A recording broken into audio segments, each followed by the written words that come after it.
कहानी की शुरुआत करने से पहले बता दें कि ये कहानी अमेरिकी सीरियल किलर जेफ डामर की सच्ची कहानी है, जिसने 1978 से लेकर 1991 के बीच 17 आदमियों और लड़कों की भयानक तरीके से हत्या कर दी थी। साथ ही वो इंसानों को तड़पाने और उनका मर्डर करने के तरीकों के लिए जाना जाता था।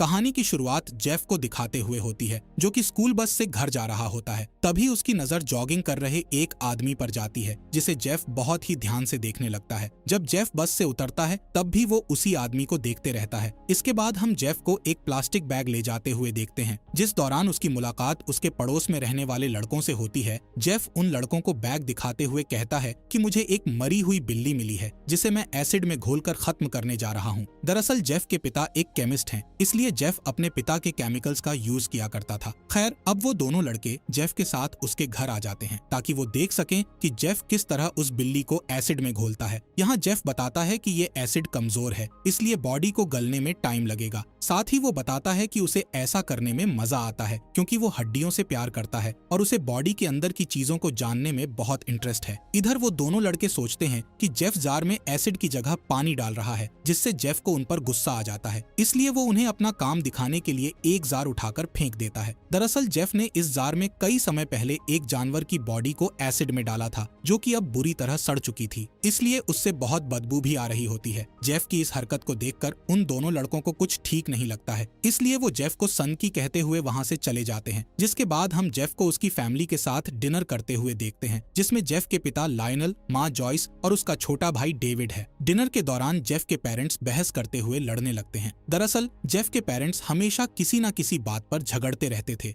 यहाँ लायनल जेफ को समझाता है कि तुम्हें और अच्छा बनना होगा क्योंकि तुम अपने क्लासमेट्स को बहुत अजीब लगते हो। अगली सुबह हम जेफ को उसके स्कूल में देखते हैं, जहाँ कुछ क्लासमेट उसे बुली करते हैं। इसी दिन जेफ के पास वाली टेबल पर बैठा हुआ लड़का ऑलिवर उससे बात करता है और उसे अपना दोस्त बनाता है। दरअसल ऑलिवर भी जेफ की तरह अजीब था, इसलिए स्कूल के लड़के उसे हमेशा बुली किया करते थे।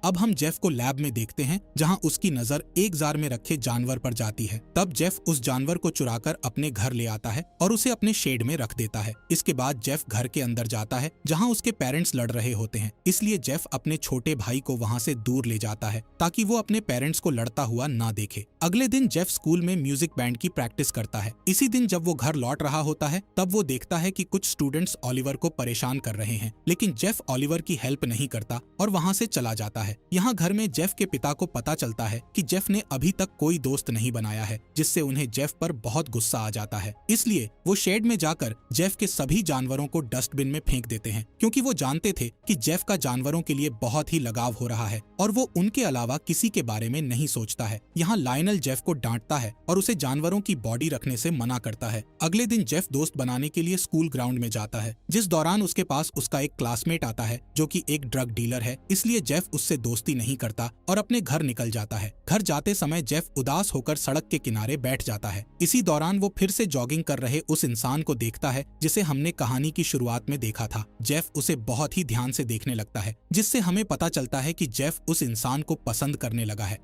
रात में जेफ के पिता कल की बात के लिए उससे माफी मांगते हुए कहते हैं कि मैं नहीं चाहता कि तुम मेरी तरह पूरा समय लैब में दे दो और अपने दोस्त ना बनाओ। इसके अलावा वो जेफ को डंबल देते हैं ताकि वो एक्सरसाइज करके अपनी बॉडी बना सके और अच्छी अच्छी लड़कियों को डेट कर सके। अब जेफ लायनल की बात मानकर एक्सरसाइज करना शुरू कर देता है, लेकिन अभी भी उसे जानवरों से लगाव था, इसलिए वो छुपकर जंगल में जाता है और जानवरों को ढूंढता है। खैर, एक दिन स्कूल में टीचर जेफ से एक क्वेश्चन पूछते हैं, जिस पर जेफ अजीब आवाज निकालते हुए टीचर को जवाब देने से मना कर देता है, जिससे सभी स्टूडेंट्स उस पर हंसने लगते हैं। इससे जेफ को लगता है कि वो अजीब हरकतें करके सभी का ध्यान अपनी ओर ला सकता है और उसे ऐसा करके दोस्त बनाने का मौका भी मिल सकता है। इसलिए अब जेफ स्कूल में अजीब आवाजें निकालने लगता है। साथ ही वो जमीन पर लेटकर अजीब हरकतें करता है, जिससे सभी स्टूडेंट्स उस पर हंसने लगते हैं। थोड़ी देर बाद सभी स्टूडेंट्स जेफ को अकेला छोड़कर अपनी क्लास में चले जाते हैं। इस तरह जेफ स्कूल में फेमस हो जाता है। एक दिन जेफ के पास डर्फ नाम का लड़का आता है, जो कि उससे दोस्ती करने का बोलकर उसे अपने दोस्त माइक और नील से मिलाता है। दरअसल डर्फ एक ग्राफिक आर्टिस्ट था और वो जेफ के अलग अलग सिचुएशन में स्केच बनाना चाहता था, क्योंकि जेफ पूरे स्कूल में सबसे अजीब लड़का था। इसके बाद डर्फ और उसके दोस्त जेफ को अपने ग्रुप में शामिल कर लेते हैं और ये ग्रुप पूरे स्कूल में मस्ती करना शुरू कर देता है। एक दिन डर्फ के दोस्त जेफ को लाइब्रेरी के अंदर अजीब आवाज निकालने का कहते हैं और जब लाइब्रेरियन उनके पास आती है तो वो किसी और पर इल्जाम लगा देते हैं। एक दिन जेफ को पता चलता है कि उसकी माँ माँ, जो कि पहले ड्रग एडिक्टेड थी, उसे फिर से बीमारी हो गई है। इसलिए जेफ उसे डॉक्टर के पास जाने के लिए कहता है, लेकिन उसकी माँ उसकी बात नहीं मानती है। कुछ दिन बाद हम जेफ को अपने दोस्तों के साथ मछली पकड़ते हुए देखते हैं। जिस दौरान जेफ एक छोटी मछली पकड़ लेता है, तब उसके दोस्त उस मछली को वापस पानी में छोड़ने का कहते हैं, लेकिन जेफ ऐसा नहीं करता है, बल्कि वो उस मछली को चाकू से बुरी तरह काटने लगता है। ये देखकर उसके दोस्तों को बहुत अजीब लगता है, इसलिए वो वहाँ से चले जाते हैं। आगे पता चलता है कि नील स्कूल के क्लब्स की एनुअल बुक का फोटोग्राफर है। तब जेफ उससे कहता है कि वो स्कूल के हर क्लब की एनुअल बुक में खुद की फोटो लगाना चाहता है, जिस पर उसके दोस्त मान जाते हैं और उसकी फोटो हर एक एनुअल बुक में क्लिक कर देते हैं। इसके बाद जेफ डर्फ को अपने घर पर लेकर आता है और अपने पिता को बताता है कि वो इस साल कई क्लब्स में शामिल हुआ है, लेकिन उसके पेरेंट्स अभी भी लड़ाई कर रहे थे, जिससे लायनल जेफ की बात पर ध्यान नहीं देता है। यहाँ डर्फ को भी ठीक नहीं लगता है, इसलिए वो वहाँ से चला जाता है। इसके बाद हम जेफ को पेड़ों के पीछे छिपते हुए देखते हैं। दरअसल वो जॉगिंग करने वाले उस आदमी को देखने के लिए हमेशा पेड़ों के पीछे छिप जाता था। एक दिन जब जेफ अपने दोस्तों के साथ होता है, तब उसे वही जॉगिंग वाला आदमी दिखाई देता है। यहाँ माइक उस आदमी से बात करता है, क्योंकि वो आदमी उसका फैमिली डॉक्टर था, जिसका नाम डॉक्टर मैथ्यूज है। जब जेफ घर पर आता है, तब उसके पेरेंट्स फिर से लड़ने लगते हैं। दरअसल जेफ की माँ नई कार खरीदना चाहती है, लेकिन लायनल ने उसे कार खरीदने से मना कर दिया था। यहाँ लायनल खुद को शांत करने के लिए ड्रिंक करता है। तब जेफ छुपके से उस बॉटल को चुरा लेता है और ड्रिंक करना शुरू कर देता है। अगले दिन स्कूल में जेफ और उसके दोस्तों के पास उनका ड्रग डीलर क्लासमेट आता है, जो कि उन्हें दिखाने के लिए अपना हाथ चाकू से काट लेता है और अपने ब्लड को चूसने लगता है। इससे जेफ के दोस्तों को बहुत अजीब लगता है, इसलिए वो वहाँ से चले जाते हैं, लेकिन जेफ अभी भी उसे देख रहा था, इसलिए उसके दोस्त उसे अपने साथ आने का कहते हैं। धीरे धीरे जेफ एक शराबी बन चुका था, साथ ही वो सड़क पर मरे हुए जानवरों को अभी भी इकट्ठा करता था। एक दिन जेफ और उसके दोस्त स्कूल ट्रिप पर जाते हैं। यहाँ जेफ का रूम पार्टनर एक ब्लैक क्लासमेट था। जेफ उस क्लासमेट से पूछता है कि क्या एक ब्लैक इंसान के ऑर्गन्स का कलर अलग होता है। ये सुनकर उसके रूम पार्टनर को जेफ बहुत अजीब लगता है, इसलिए वो उसे इग्नोर करके सो जाता है। अगले दिन जेफ और उसके दोस्त अपने स्कूल के न्यूज लेटर के लिए वाइस प्रेसिडेंट के साथ एक इंटरव्यू लेने जाते हैं, जहां वाइस प्रेसिडेंट सभी से पूछते हैं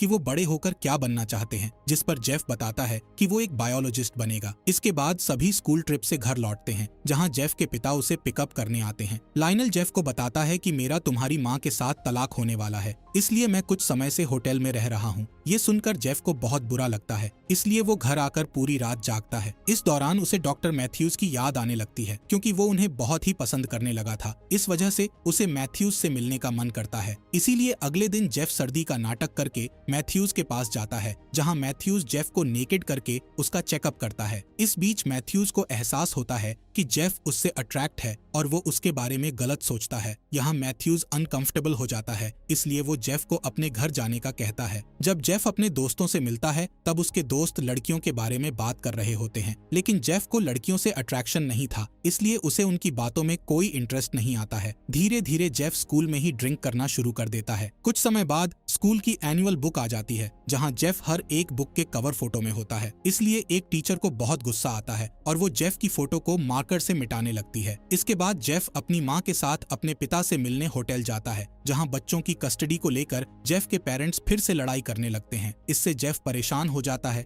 और घर आकर अपने आप को रूम में बंद कर लेता है। यहाँ जेफ डॉक्टर मैथ्यूज की डेड बॉडी को इमेजिन करता है और फिर उससे लिपट कर सो जाता है। दूसरी ओर जेफ के दोस्तों के पास उनके क्लासमेट आते हैं और उनसे कहते हैं कि जेफ के बिना तुम्हारा ग्रुप अधूरा लगता है, क्योंकि जेफ बहुत ही अलग है और वो हमेशा लोगों को हंसाता है। दरअसल अब जेफ अपने दोस्तों के साथ ज्यादा टाइम नहीं बिताता था, इसलिए डर्फ प्लान बनाता है कि वो एक दिन मॉल में जेफ से अजीब हरकतें करवाएगा, पर नील को ये ठीक नहीं लगता है। स्कूल में डर्फ जेफ को कुछ पैसे देते हुए उसे मॉल में अजीब हरकतें करने का कहता है, जिस पर जेफ मान जाता है। इसलिए वो उसे मॉल में ले जाते हैं, जहां ड्रंक जेफ लोगों के पास जाकर अजीब आवाजें निकालते हुए अजीब हरकतें करने लगता है और जमीन पर लेटकर द्वारा आने का नाटक करने लगता है। ये देखकर उसके स्कूल फ्रेंड्स उस पर हंसते हैं और उसकी वीडियो बनाने लगते हैं। कुछ समय बाद जेफ थक जाता है, इसलिए वो वापस अपने दोस्तों के पास आ जाता है। यहाँ जेफ को एहसास हो गया था कि उसके दोस्त उसे जोकर समझते हैं, इसलिए इसलिए उन्होंने उसे अपने ग्रुप में रखा हुआ है। इसके बाद जब जेफ घर आता है तो उसे पता चलता है कि उसके पेरेंट्स का तलाक हो गया है, जिसमें उसके पिता को घर और जेफ की कस्टडी मिली है। इससे जेफ पूरी तरह टूट जाता है और उसकी दिमागी हालत भी अब पहले से ज्यादा खराब होने लगती है। अगले दिन जेफ अपने बेसबॉल बैट को लेकर पेड़ों के पीछे छिप जाता है ताकि वो डॉक्टर मैथ्यूज को जान से मार सके। लेकिन आज डॉक्टर मैथ्यूज जॉगिंग पर नहीं आए हुए थे, जिससे जेफ गुस्से में एक पेड़ पर बैट से वार करने लगता है। इसी दिन पड़ोस में रहने वाले बच्चों को कटे हुए जानवर के कुछ टुकड़े मिलते हैं। अगले दिन ये खबर पूरे स्कूल में फैल जाती है क्योंकि लोगों को ये डरावना लग रहा था। यहाँ जेफ का ग्रुप प्रॉम की बात कर रहा होता है। तभी माइक जेफ का मजाक उड़ाते हुए कहता है कि कोई भी लड़की तुम्हारे साथ प्रॉम में नहीं जाएगी। इससे जेफ को बुरा लगता है, इसलिए वो ब्रिजेट नाम की लड़की को प्रॉम के लिए मना लेता है। जब जेफ के दोस्त उसे ब्रिजेट के साथ देखते हैं तो वो बहुत शॉक हो जाते हैं। इसके बाद नील जेफ के पास आता है और उससे अपने ग्रुप की साइड से माफी मांगता है।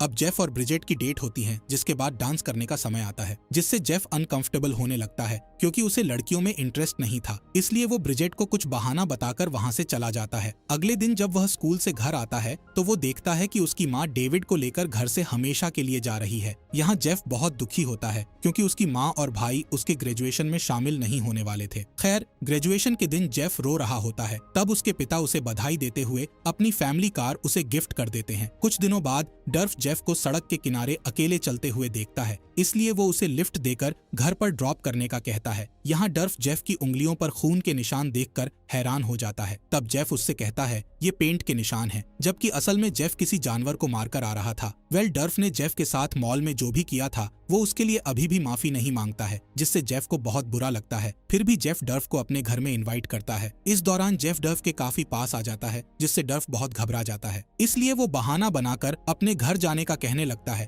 तभी जेफ अपने बेसबॉल बैट से डर्फ पर हमला करने के लिए उसके पीछे पीछे जाता है, लेकिन बाद में जेफ अपना मूड बदल लेता है और डर्फ को वहाँ से जाने देता है। जब जेफ घर में अकेला होता है तो उसे अपने दिमाग में चल रही चीजों से घबराहट होने लगती है। दरअसल उसके दिमाग में मर्डर करने के विचार आ रहे थे। अगली सुबह जेफ अपनी कार में बैठकर कहीं घूमने निकल जाता है। तब रास्ते में उसे स्टीवन नाम का लड़का मिलता है, जो कि किसी कॉन्सर्ट में जाने के लिए जेफ से लिफ्ट मांगता है। जेफ उसे लिफ्ट दे देता है और हमें बताया जाता है कि जेफ ने 18 जून 1978 को स्टीवन का मर्डर किया था। ये जेफ का पहला मर्डर था, जिसके बाद जेफ हमेशा के लिए घर से भाग गया और फिर 1991 में उसे अरेस्ट किया गया। जेफ ने पुलिस के सामने कन्फेस्ट किया था कि उसने 17 लड़कों का मर्डर किया था। इसी के साथ इस मूवी का यहीं पर एंड हो जाता है। फॉक्स एक्सप्लेनर चैनल को सब्सक्राइब करने के लिए आपका दिल से शुक्रिया।